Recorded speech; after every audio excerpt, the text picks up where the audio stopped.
Shalom, selamat pagi yang mengenang yang terkasih dalam Tuhan Yesus Kristus. Kita berjumpa kembali renungan cara BDM HKBP Bung Manggrek. Hari Rabu tanggal 5 Februari 2025. Sebelum kita merenungkan firman Tuhan, kita bernyanyi dari buku Injil nomor 356 ayat 2.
Firman Tuhan untuk hari ini tertulis dalam Mazmur pasal 6 ayat 2.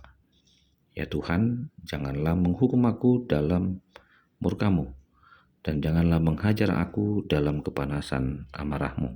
Demikian firman Tuhan. Amanginang yang terkasih dalam Tuhan Yesus Kristus, kita berjumpa dalam sebuah pemahaman Allah yang menghukum dan Allah juga yang mengasihi.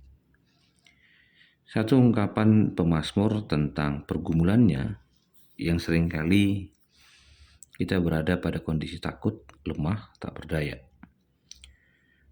Bahkan kita mempertanyakan kenapa Tuhan diam. Pergumulan itu semakin berat dan tidak sedikit orang percaya yang lari dan mencari jawaban di luar Tuhan. Karena itulah Mazmur pasal 6 mengajar bagaimana Daud menghadapi pergumulannya dengan doa. Hidup dengan doa berarti mengungkapkan isi hati kepada Tuhan. Memohon belas kasihan, sekaligus bertanya kepada Tuhan, berapa lama kita harus menderita.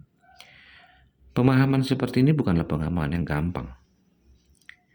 Namun dalam iman Daud, ia mengetahui bahaya, ancaman, dan pergumulan ketika dia mengembalakan ternak.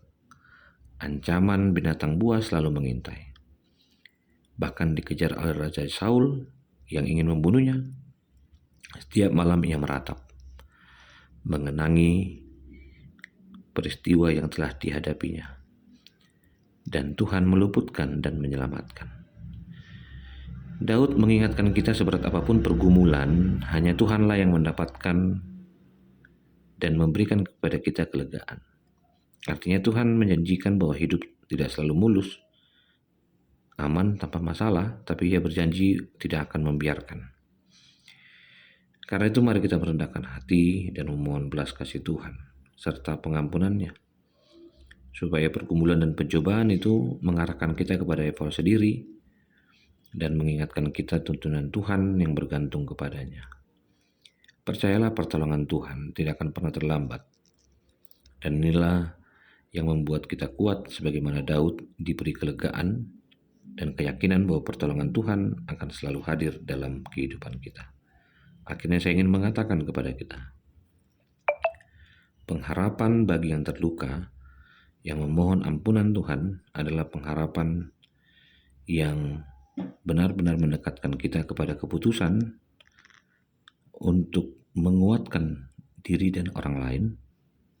Disitulah kepedulian yang diinginkan oleh Allah, supaya setiap orang yang mengeluh dan membanjiri tempat dia menangis, ia mampu mengatakan penderitaannya bukan hanya untuk melemahkan, namun menguatkannya serta mendengar Tuhan yang merangkul, Tuhan yang rahimi, mengenal dan memberikan kehidupan serta pengharapan.